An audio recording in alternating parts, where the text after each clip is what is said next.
Bonjour, bienvenue pour cette nouvelle édition. Nous sommes le mardi 24 août. On débute en évoquant la situation des arboriculteurs. Ils ont été touchés, comme les vignerons, par le gel tardif survenu en avril dernier. Les températures négatives avaient provoqué quelques dégâts. Nous sommes retournés au verger des Landes, aux Achards, qui avaient mis en place au printemps des solutions pour limiter le gel. Et à l'heure de ramasser les premières pommes et les premières poires, la récolte s'annonce satisfaisante. Alix Lanos. Dans ce verger des Achards, la récolte des poires a débuté. Pommes, poires et kiwis ont bien poussé malgré les gelées tardives du printemps dernier. Un soulagement pour ces gérants. On a eu 0 perte, voilà. Contrairement à beaucoup d'autres dans le sud-ouest ou dans d'autres régions de France. On a vraiment de la chance de ne pas avoir eu du tout de perte. Si les pommes peuvent résister à des températures allant jusqu'à moins 2 degrés environ, ce sont les kiwis qui inquiétaient particulièrement les propriétaires du verger. Mais là non plus, pas de perte. Les bottes de foin brûlées pour réchauffer l'atmosphère en avril dernier y sont peut-être pour quelque chose, mais ce n'est pas l'unique raison. Après, il y a aussi le climat océanique qui fait que ça nous protège un petit peu plus que les autres. Parce qu'on est quand même proche des Sables d'Olonne, on est à 15 km, donc c'est vrai que ça joue beaucoup, quoi. Ça joue beaucoup, on n'a pas tout à fait la même météo que les autres. Une météo particulièrement scrutée depuis la reprise de ce verger en 2017. Après 4 ans à remettre en état les 7 hectares de plantation et une conversion en bio, les gérants s'estiment aujourd'hui heureux du résultat.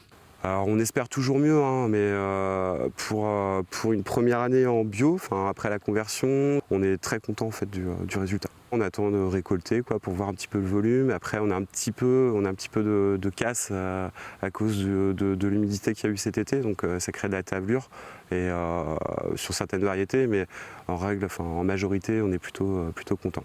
Gala, Golden, Fuji ou Clocharde, des dizaines de variétés de pommes seront disponibles à la cueillette pour les particuliers à partir du 2 septembre. Pour les kiwis, il faudra en revanche patienter jusqu'en octobre prochain. L'actualité, c'est aussi la politique avec la création d'une antenne vendéenne de l'Association des jeunes élus de France.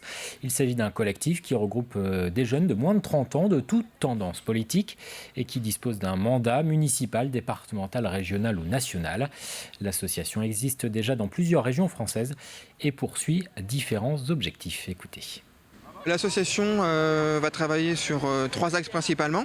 Un axe entre les jeunes élus, donc fédérer les jeunes élus, faire qu'il y ait un échange, des formations, travailler avec nos aînés, avec les maires en place, afin de les sensibiliser à l'engagement des jeunes en politique, car on sait très bien, pour que des jeunes soient élus, il faut qu'il y ait des élus en place qui tendent la main des jeunes. Et enfin, un travail de pédagogie envers les jeunes, parce que les jeunes se désintéressent de la chose publique, de la politique au sens noble, et on sera amené à intervenir dans les lycées pour sensibiliser les jeunes à la chose publique. Des propos recueillis par Alexia Janet. Au chapitre culture, le festival dans les jardins de William Christie se poursuit jusqu'à samedi à Tiré. C'est la 10e édition de ce rendez-vous consacré à la musique baroque. 2 représentations de l'opéra de Purcell, The Indian Queen, se tiendront en fin de semaine. Mais le festival, c'est aussi des ateliers de danse ou de musique ainsi que des promenades musicales organisées dans les jardins de Tiré. De la culture en plein air et en pleine nature. Reportage Albin Mouton.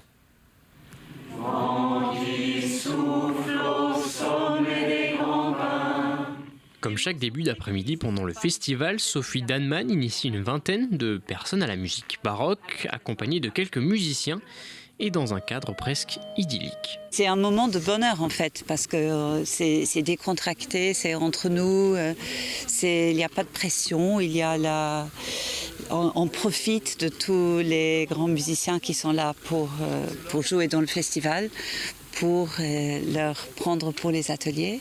Et je crois que ça fait vraiment du bien au public d'avoir cet accès un peu plus personnel, un peu plus intime avec les artistes et aussi très important de partager ça ensemble. Et le public se prête volontiers aux exercices proposés.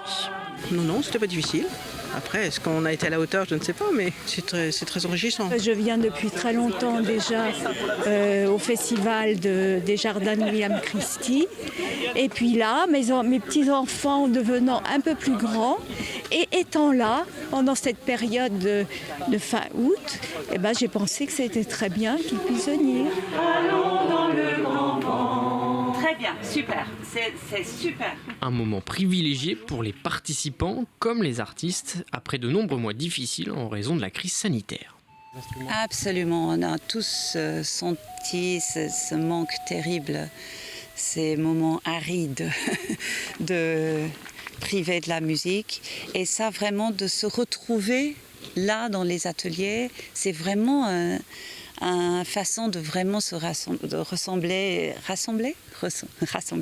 et de dire que on a passé ça tous ensemble et on va retrouver la musique ensemble aussi. Le Festival des Arts Florissants dans les jardins de William Christie se termine ce samedi. Quelques images à présent du Bélem. Le 3 mâts est arrivé hier en fin de journée au Sables d'Olonne pour une très courte escale. Il est amarré à Port-Olona pour la journée. Il reprendra la mer dès cette fin d'après-midi vers 17h pour prendre la direction de Bayonne. Le Bélem, construit en 1896, est l'un des derniers grands voiliers et navires écoles français. Et puis toujours à propos de patrimoine, une journée consacrée au patrimoine vendéen aura lieu dimanche à l'Historial. L'événement s'intitule Olé la Vendée. C'est la première édition. Elle est pilotée par l'association Ethnodoc qui œuvre pour la sauvegarde et la valorisation du patrimoine culturel immatériel. 35 associations seront mobilisées pour faire découvrir ou redécouvrir les musiques ou les danses vendéennes. Au programme également du théâtre patoisant, mais aussi des créations avec par exemple la compagnie de hip-hop Espoir qui proposera un flash mob autour d'une danse de l'île-dieu. Ça s'adresse vraiment à tout le monde, aux familles, donc les enfants, les parents, mais également les plus anciens qui ont aussi des choses à dire. Et on aura même des cabines de dons de mémoire pour inviter les gens à témoigner sur leur vécu, des événements de leur vie ou documenter des archives. Ça s'adresse bien sûr aux amoureux de la cuisine. Ils vont être servis, c'est le cas de le dire, aux musiciens, aux chanteurs, aux danseurs. Ce sera un régal pour les danseurs que cette journée dimanche. Et puis aux gens qui aiment aussi pratiquer le patois ou qui l'ont un petit peu perdu ou qui veulent le redécouvrir. Et puis enfin aux joueurs, puisqu'il y aura aussi des jeux traditionnels. On termine avec les prévisions météo pour cet après-midi. Un ciel ensoleillé et un vent de secteur nord-est modéré avec des rafales allant jusqu'à 50 km/h. Les maximales seront comprises entre 23 et 29 degrés, 23 sur les îles, 27 au Sables d'Olonne, 28 à la Châtaigneraie et 29 à Fontenay-le-Comte. Bulletin complet dans un instant, c'est la fin de cette édition. Merci de votre attention. Très bon après-midi sur TV Vendée.